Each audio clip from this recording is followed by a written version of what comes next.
1 जनवरी तो बड़ी तल्लीनता से मनाते हैं नए वर्ष के रूप में, जबकि हिंदू नववर्ष हमारा अब शुरू होता है चैत्र प्रतिपदा से। और हमारे साथ बैठे हैं हिंदू शिवसेना के पूर्व में प्रदेश अध्यक्ष रहे, राम जन्मभूमि आंदोलन के प्रणेता रहे संतोष दुबे जी। हम आपसे ये जानना चाहेंगे दुबे जी, इतने वर्ष हो गए आज़ादी के, लेकिन अभी तक आप लोग सारी लड़ाई लड़े, मंदिर बनने को है जी और बन रहा है, लेकिन अभी तक आप हिंदू नववर्ष मनाते हैं क्यों? जितने भारतीय परम वो हैं, सरकारी स्कूल कॉलेज सरकारी दफ्तर जो हैं भारतीय कैलेंडर के हिसाब से नहीं चलते हैं, इसके लिए आप लोग अभी तक क्यों नहीं आवाज़ उठा रहे? नहीं, जहाँ तक मेरा सवाल है तो मैं तो आवाज़ उठाता ही रहा हूँ, पहले भी, वो आप भी सब जानते हैं, समाज जानता है। लेकिन राजनीतिक गलियारों में जो सत्ता शीर्ष पर बैठे हुए लोग होते हैं उनमें दृढ़ इच्छा शक्ति का अभाव होता है। तो ये सनातन परंपराओं का विक्रमी संवत का जो वर्ष होता है वो हमारे देश के लिए क्या, विश्व के लिए एक बहुत बड़ी पूंजी है, धरोहर है। परंतु सरकारों में वही जो मैंने बताया कि दृढ़ इच्छा शक्ति का अभाव है, केवल भाषा है, भाषण है, भौकाल है। यथार्थता है, धरातलीय सत्य तो किसी के पास कुछ है नहीं। और हमारे देश के लोग इमोशनल लोग हैं। किसी ने कह दिया कि साहब मैं चाय वाला हूँ तो उसके साथ खड़े हो गए, किसी ने कहा मैं सफाई वाला हूँ, मैं उसके साथ खड़ा हो जाऊँ तो खड़ा हो जाऊँगा, मैं भी खड़ा हो जाऊँगा। वस्तुतः जो दैनिक जीवन में हमारे हिंदू समाज पर कुठाराघात हो रहा है, दैनिक जीवन में नित्य निरंतर नया नया आविष्कार करके, तो हम पूरे देश को ये देख रहे हैं, युवा पीढ़ी विशेषकर, वो भारतीय नववर्ष को त्याग कर वो पाश्चात्य सभ्यता का जो 1 जनवरी से ईस्वी प्रारंभ होती है उसको मनाते हैं। बहुत दिनों से हम लोग प्रयास कर रहे हैं, कुछ सार्थकता आ भी रही है हालांकि, कि ये जो हिंदू नववर्ष है, यानी इसको कहा जाए कि जो वैदिक धर्म का वर्ष है, विक्रमी संवत, ये कैलेंडर भारत सरकार को, अच्छा हम अन्य सरकारों से अपेक्षा नहीं कर सकते थे, पर ये सरकार, ये कोई सोनिया गांधी की सरकार तो है नहीं, और न ये सरकार जनता दल की है, ये सरकार भारतीय जनता पार्टी की है, जो हिंदू मतों से शुद्ध विशुद्ध, ये सरकार हिंदू मतों की है। तो भारतीय जनता पार्टी सत्ता के शीर्ष पर बैठी है और उन्होंने एक नारा दिया था, आपने सब सुना है, बहुत पहले चल रहा, हिंदी हिंदू हिंदुस्तान, महंगाई को लगाम, अयोध्या में राम हर हाथ को काम, ये सब देख रहे हैं, तो शोशेबाजी थोथेबाजी भी सुनते आ रहे हैं। अब नियमानुसार कल 1 अप्रैल था, यानी चैत्र प्रतिपदा का वो दिन, शुभ दिन, जिसे भारत के प्रत्येक लोगों को बड़ी दिलेरी के साथ मनाना चाहिए था। सरकार को इसमें सहयोग करना चाहिए था। शासन सत्ता सब आपके हाथ में है, आपको मनाना चाहिए था।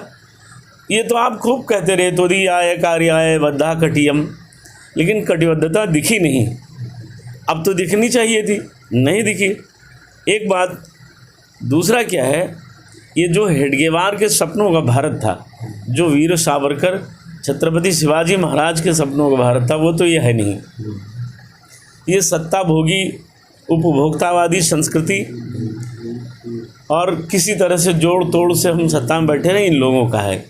यूँ कहा जाए तो आज के सत्ताधीश किसी दुर्योधन से कम न है, सब अहंकार में है। विनम्रता, इस पाठ को पढ़ा नहीं उन्होंने, शीलता पढ़ा नहीं, दान, वीर, ये सब शब्द ये अब आज के उपयोग लायक नहीं रह गए।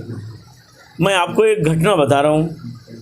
अभी भारत सरकार ने एक निर्णय लिया है, हिंदी हिंदू हिंदुस्तान कहने वालों ने एक निर्णय लिया है कि जितनी 4 पहिया वाहन, 2 पहिया वाहन, 10 पहिया वाहन, 40 पहिया वाहन जितने भी हों, सब में इंग्लिश का नंबर लगेगा, इंग्लिश में आंग्ल भाषीय नंबर लगेगा।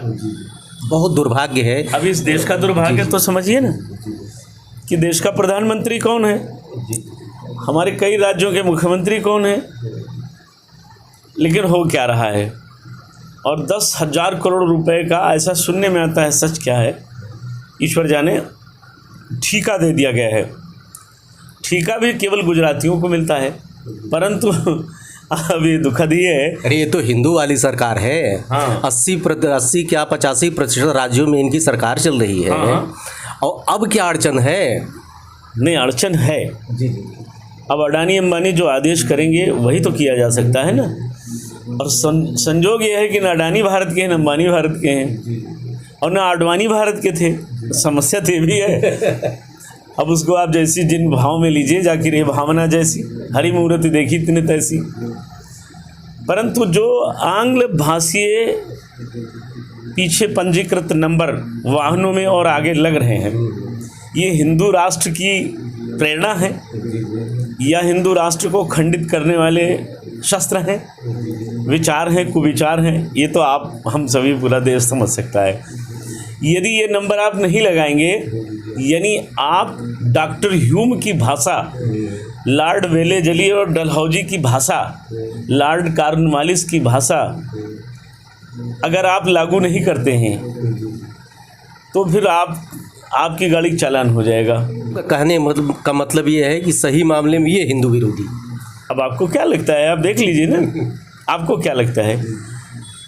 लाल किला बिक गया है, काशी विश्वनाथ मंदिर बिक गया, अब आप क्या समझते हैं राम जन्मभूमि बच जाएगा? ये भी बिक जाएगा। टिकट लगेगा, कोई गुजराती ठेकेदार आएगा। काशी विश्वनाथ में तो इंग्लैंड का है, अयोध्या में कोई गुजरात का ठेकेदार आ जाएगा।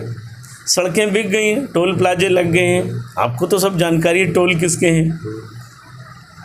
अब हर गली गली में टोल लग जाएंगे।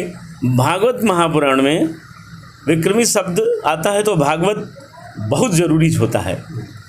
भागवत महापुराण में भगवान सुखदेव मुनि ने महाराज परीक्षित को कथा सुनाते हुए ये कहा है, 12 स्कंद में कथा है। उन्होंने कहा कि कलयुग के शासकों के बारे में बताया कि राजा कैसे होंगे। सभी राजाओं को उन्होंने बड़ा शब्द कटु है पर कहना पड़ता है, सत्य है तो कहना पड़े।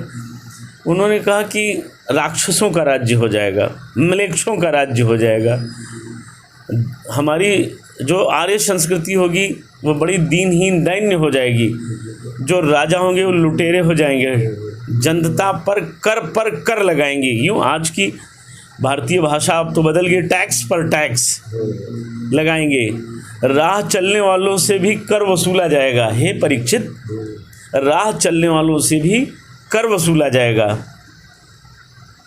ब्राह्मण भजन नहीं करेंगे, क्षत्रिय सत्ता नहीं चलाएंगे, शूद्र सेवा नहीं करेंगे, वैश्य व्यापार त्याग देंगे। आपको आंखों के सामने दिख रहा है, वैश्य सरकार चला रहा है, शूद्र और वैश्य सरकार चला रहे हैं, सेवा में ब्राह्मण और क्षत्रिय हैं। ये प्रभाव जो लिखा था उन्होंने पूरी आने वाली घटना को लिखा। यूँ तो भविष्य पुराण पढ़ लीजिए तो भी साफ होता है, लेकिन भागवत महापुराण भारतीय नहीं विश्व का आईना है। लोग पढ़ते नहीं, कथावाचक भी गुमराह कर रहे हैं जनता को, वो भी केवल तुलसी पंछी के पिए घटे न सरिता नीर, माल दिए धन ना घटे जो साहे रघुवीर, वो भी दिग्भ्रमित कर रहे हैं। यदि हमारे देश के कथावाचक व्यासपीठ से ललकारने लगें कि जो हमारे शास्त्र कहते हैं उसे लागू किया जाए, हिंदी, हिंदू, हिंदुस्तान, संस्कृत हमारी पहचान, ये कथावाचक भी मैं देख रहा हूँ कि जजमान के अनुसार चलने लगे हैं। नहीं, वो इंग्लिश में बोलते हैं। हाँ, वो भी बोलते हैं, करो मरो नहीं कहते, डू और डाई। जी। हाँ, डम डम डिगा डिगा मौसम भीगा भीगा। हाँ, वो शेर व शायरी करते हैं। वो भजनानंद नहीं, वो पिकनिक का आनंद ले रहे हैं। तो इस कैलेंडर के अनुसार अनुरूप है, लेकिन अब देश की सत्ता को, जो जन की सत्ता है, जन सत्ता है, उसे इस आवाज़ को पहुंचाइए। हो सकता है अभी तक तो कान नहीं खुला था। अरे आप पहुंचा रहे हैं कि नहीं, ये बताइए। नहीं, मैं तो बिल्कुल सरकार से मांग करता हूं कि इसे अब से, आज से, इसी समय से लागू कर दिया जाए। जी। हाँ, इसे आज अभी इसी क्षण से अच्छे कार्य में विलंब करना ही नहीं चाहिए। और आपसे ही अपेक्षा है, क्योंकि आप तो सब कुछ कहते थे हम सब करेंगे, वो जो हिंदू हितों में होगा। तो हिंदू हितों का जो प्रकार है, वो पहला प्रकार यही है कि हमारी जो पाठशालाओं में पढ़ाया जाए वो भारतीय कैलेंडर के अनुसार पढ़ाया जाए। हम देशवासियों से, आप सबसे और खुद से यह अपेक्षा करते हैं कि भारतीय परंपरा का कैलेंडर लागू होना चाहिए, विक्रमी संवत लागू होना चाहिए और सरकार को इसमें अपनी जिम्मेदारी निभानी पड़ेगी। इसका निर्वहन उन्हें निश्चित रूप से करना चाहिए और करना पड़ेगा, भागना नहीं चाहिए। एक नई परंपरा होगी और मुझे लगता है कि मोदी जी संयमशाली व्यक्ति हैं, धैर्यशाली व्यक्ति हैं, वो पकड़ते हैं इन सब चीज़ों को। हाँ कहीं न कहीं आप मान रहे हैं कि समय अनुकूल आ गया है। हाँ, एकदम अनुकूल है। जी जी। अच्छा, इसलिए तो लोगों ने वोट दिया, सहयोग किया लोगों ने वो, और वो समय अब नहीं तो कब, फिर बताइए। अच्छा, काशी में मंदिर अब नहीं बनेगा, अयोध्या में अब नहीं बन रहा है, बनेगा तो कब बनेगा, मथुरा की मुक्ति अब नहीं होगी तो कब होगी।